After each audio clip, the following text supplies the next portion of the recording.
हुआ है। आपको लगता होगा कि आप जिंदा हैं, मुझे लगता होगा कि मैं जिंदा हूँ, लेकिन वास्तविकता यह है कि हम जिंदा है ही नहीं। वो इसलिए कह रहा हूँ कि जिंदा आदमी वो होता है जिसको कुछ महसूस हो।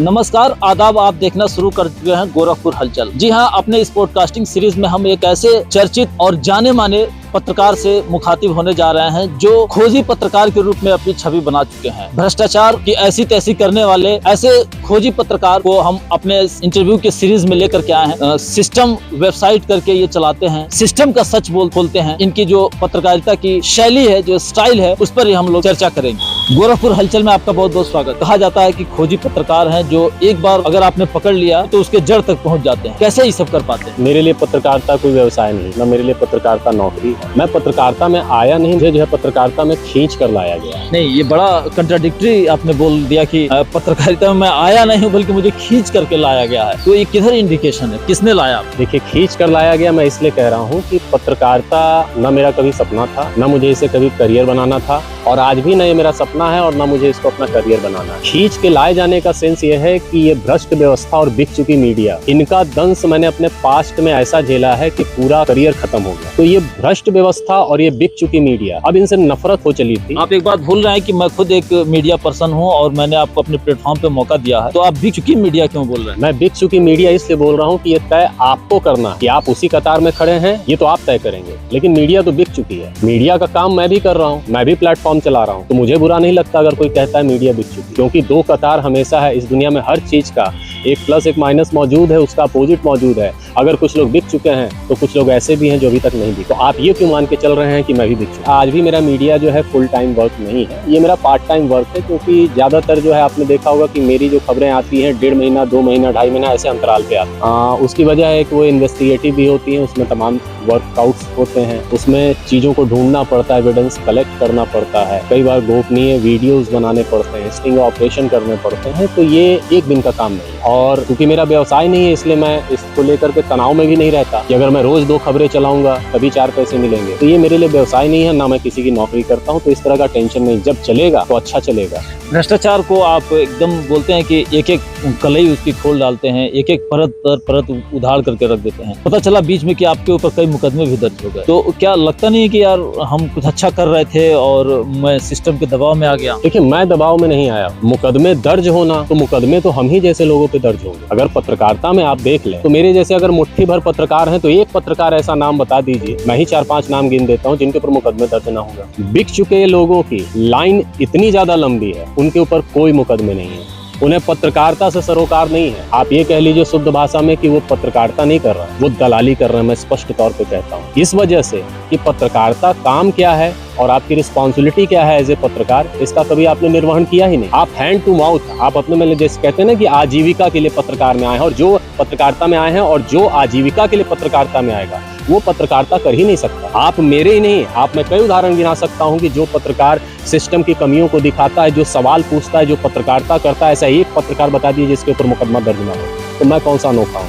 मेरे ऊपर भी हुए हैं। और मेरी स्टडी ये बताती है कि 70% फॉल्स जो FIR होती है वो थाने में दर्ज जो है इसीलिए होते हैं कि थानेदारों के ऊपर के प्रेशर होता है। जो भी ऑर्डर्स देता है, चाहे सीनियर्स दे, चाहे पॉलिटिकल कोई आदमी दे, वो ऑर्डर रिटन में नहीं होता। ये व्यवस्था है। यहाँ आप मुकदमे दर्ज करते हैं, उसके बाद भारी भरकम राशि जो है न्यायालयों में और ट्रायल के नाम पर खर्च होती है। तमाम सरकारी वकील होते हैं, तमाम पुलिस कर्मी उसमें इन्वॉल्व होते हैं। मैं कहता हूँ कि अगर आपने मुकदमा दर्ज किया है और मेरे खिलाफ अगर चार्जशीट लगाई है, मेरे द्वारा किए गए किसी भी एक अपराध का, आप मुझे एविडेंस दे दीजिए। मैं आपके माइक पे कह रहा हूं कि मैं ट्रायल में सरकार का पैसा और न्यायालय का कीमती वक्त बर्बाद नहीं करूंगा। मैं न्यायालय के सामने कन्फेशन कर दूंगा। मेरे अंदर वो हिम्मत है। लेकिन अगर आपके पास एविडेंस नहीं है तो क्या आपके अंदर वो हिम्मत है कि आप अपनी नौकरी से इस्तीफा दे सकें? बड़ा प्रश्न इन्होंने उठाया है कि जिस तरीके से FIR लॉज होने से लेकर के और उसको रिमूवल तक जो कोर्ट की प्रक्रिया चलती है, लोअर कोर्ट से लेकर के और सुप्रीम कोर्ट तक, नो डाउट कि एक उबाऊ भरा, खर्चीला और टाइम टेकिंग होता है। जैसे अब पुलिस में ये हो रहा है कि साक्ष्य आधारित विवेचना प्रणाली लागू,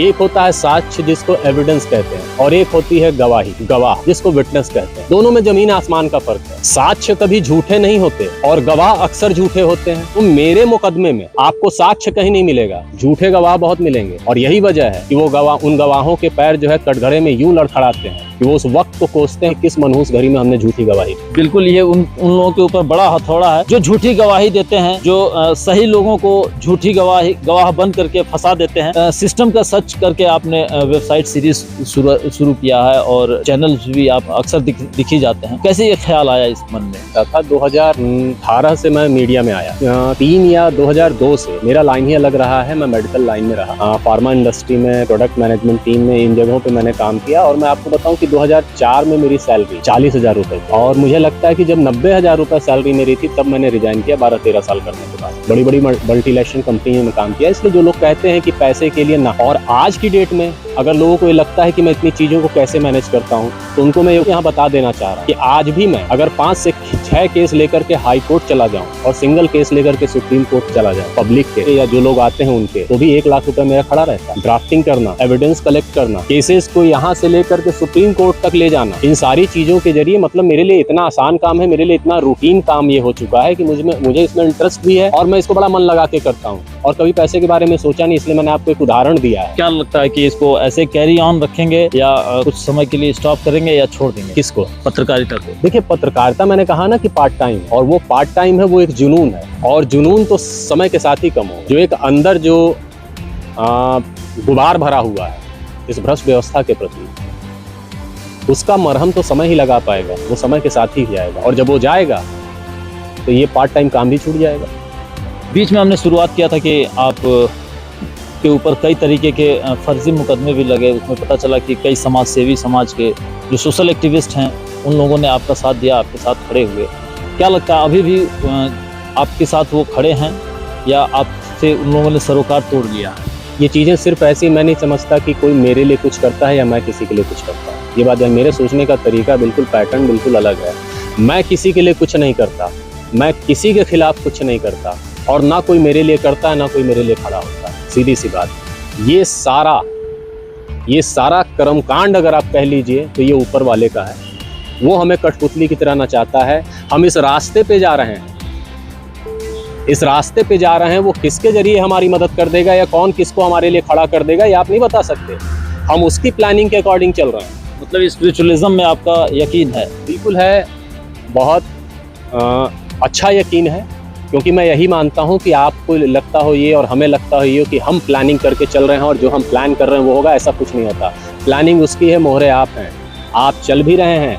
जैसे आप ये समझ लीजिए कि आप तो प्लानिंग कर सकते हैं। मुझे ये बताइए, जिनके पास हाथ नहीं है, जिनके पास पैर नहीं है, जिनके पास दिमाग नहीं है, पशु, कई प्रकार के पशु हैं, फिर भी वो जिंदा है और सर्वाइव कर रहे हैं। कैसे कर रहे हैं? कौन हैंडल कर रहा है उनको? एक बहुत सी ऐसी चीज़ है, जब आप अध्यात्म में आप गहराई तक जाएंगे।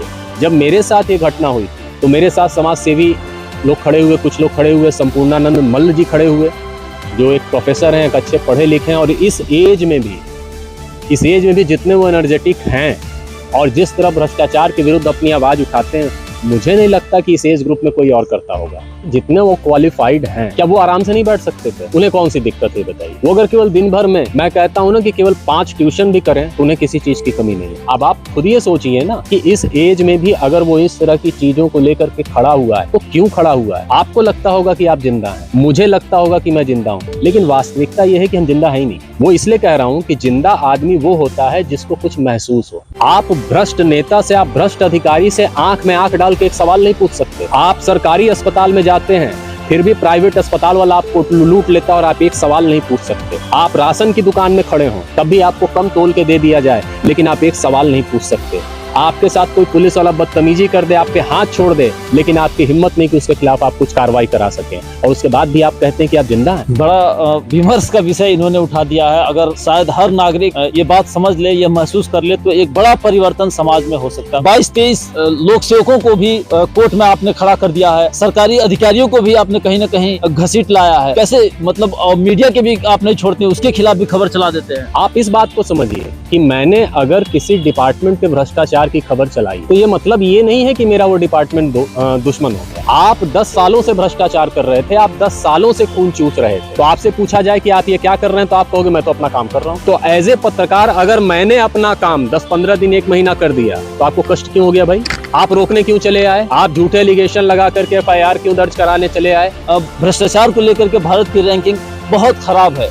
क्या लगता है कि आपके इस प्रयास से कुछ सुधार हो सकता है? तो मैं कोई सुधारने वाला नहीं हूँ, समाज सुधारक तो हूँ नहीं, और मेरे सुधारने से आप सुधर तो जाओगे नहीं। मेरे सुधारने से मेरा बच्चा नहीं सुधरेगा, मेरे सुधारने से मेरी बीवी नहीं सुधरेगी, मैं आपको क्या सुधार दूंगा? मेरे कहने का मतलब ये है कि तुम 100 लोगों को लूटो, तुम 90 को लूटो, तुम 1000 को लूटो, लेकिन मैं अपने आप को लूटने नहीं दूंगा। और अगर तुम अपना काम कर रहे हो और अगर मैंने अपना काम किया, मेरा काम क्या है? मैंने पत्रकारिता की तुम्हें एक्सपोज किया। अब तुम चोर भी हो और अगर सीना जोर भी हो, तुम्ही जैसे सीना जोर लोगों को मैंने कोर्ट में खड़ा करके रखा, यहाँ से लेके हाई कोर्ट तक। ये प्रयास चलता रहेगा? ये प्रयास चलता रहेगा। और जहां तक मीडिया का सवाल कि मीडिया खिलाफ मैं लिख देता हूं, बोल देता हूं, आप ये बताइए ना, मीडिया के खिलाफ लिख देता हूं, बोल देता हूं का क्या मतलब है? क्या मीडिया जो है अपने साथ घोंघा कवच लेके पैदा हुई है? मतलब उसको चारों तरफ से प्रोटेक्शन है? आप कुछ भी अंट संट करो, आप पत्रकारिता की आड़ में दलाली करो। हम कहते हैं कि अगर आप कहते हैं कि पत्रकारिता से आपका खर्चा चल रहा है तो आप पत्रकारिता नहीं दलाली कर रहे हैं। क्या मुझे नहीं मालूम कौन सा ऐसा संस्थान है जो अपने पत्रकारों को विशेषकर गोरखपुर में कितनी सैलरी देता है? कौन सा संस्थान बड़े से बड़ा अखबार या चैनल मुझे बता दीजिए, क्या रेंज है उसकी? और कौन ऐसा व्यक्ति है जो अपने परिवार का खर्चा आज की डेट में 20 से 25 हजार में चला लेगा, 30 हजार में चला लेगा? तो अगर आप ये कहते हो कि पत्रकारिता से आपका पूरा खर्चा चल रहा है तो आप पत्रकारिता नहीं कर रहे हो, निश्चित तौर पे आप दलाली कर रहे हो। आप दूसरों को दिखाओगे कि ये पैसा ले रहा है, आप दूसरों की गलतियों पे नुक्ताचीनी करते फिरोगे, उसकी सारी चीजों को दिखाते चलोगे, और जब बात अपनी आएगी तो क्या तुम्हें कोई देखने और दिखाने वाला नहीं है? क्या मीडिया को अधिकार मिला हुआ है कि तुम कुछ भी करो लेकिन तुम खबर का हिस्सा नहीं बनोगे? अरे खबर बनाने वाले भी खबर का हिस्सा बनते हैं अगर उनके कर्म ऐसे हैं। आपको कोई घोंघा कवच नहीं मिला हुआ है जिसके अंदर आप सुरक्षित आवरण में सेफ पड़े रहोगे कि आप कुछ भी करो और कुछ भी करो कोई देखने वाला नहीं है। हाँ, यह जरूर है कि ऐसा पहली बार आपके साथ हो रहा है, इसलिए आपको कष्ट हो रहा है। चलिए, ये रहे हमारे साथ खोजी पत्रकार सत्येंद्र जी, जिन्होंने भ्रष्टाचार पे जिस तरीके से खुलासे किए हैं बड़े बड़े, चाहे वो सरकारी मुलाजिमों के हो या प्राइवेट सेक्टर से जुड़े हुए हो, यह एक अपने आप में बड़ा काम है। तो बिल्कुल ऐसा ही होना चाहिए, क्योंकि हम एक मनुष्य के रूप में समाज का वह हिस्सा है जिसे जहाँ भी बुराई दिखे, जहाँ भी करप्शन दिखे, उसे मिटाने का हर संभव प्रयास करना चाहिए। खबर कैसी लगी इस संदर्भ में अपनी राय जरूर दें। तब तक के लिए बने रहें, हम आपको नेक्स्ट खबर में मिलते हैं।